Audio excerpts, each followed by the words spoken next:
a holocaust to come out of his mouth, until his eyes soak his innocent cheekbones of a hurricane to calm this unnatural disaster in his breath. You can hear the whispers of apocalypse when he talks.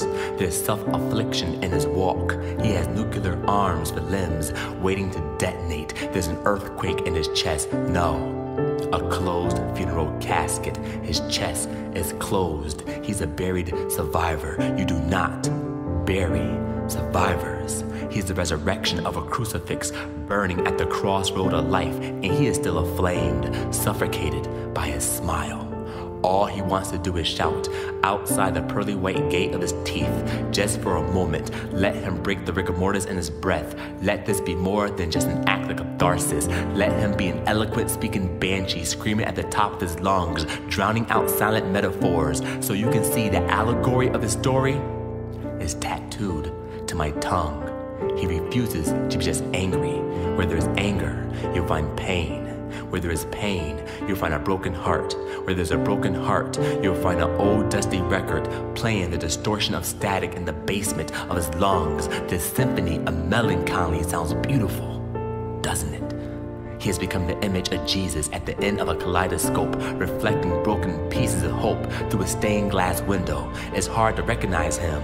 I don't even recognize him when I look in the mirror after the sacrifice. You can never get back a sacrifice. He never expected this day to come. It came like a thief in the night, literally, when she called him in the middle of the night while he was driving on the West Side Highway in N.Y. She said, "I'm taking your poetry and everything." She took his passion, his voice.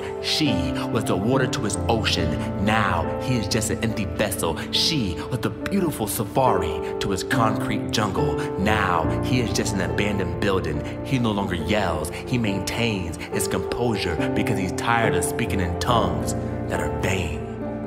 Words are a sacrifice. Once the sky dies and flies off the tip of your lips, you can never get it back. Words become immortal.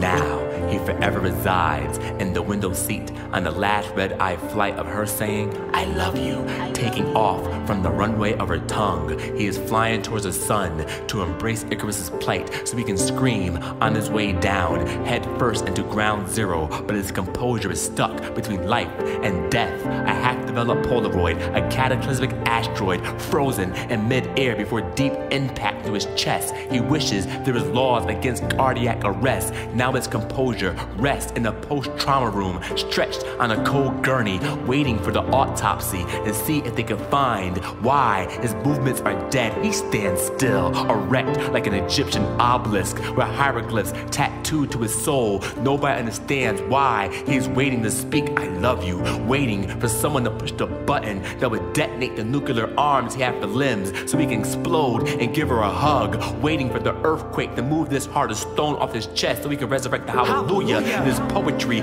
He's a buried survivor. You do not bury survivors. I am this buried survivor, digging myself out alive of the dry lamb skin of my body so I can give another sacrifice, so I can take another sacrifice. So tell me with your purest intentions that you love me.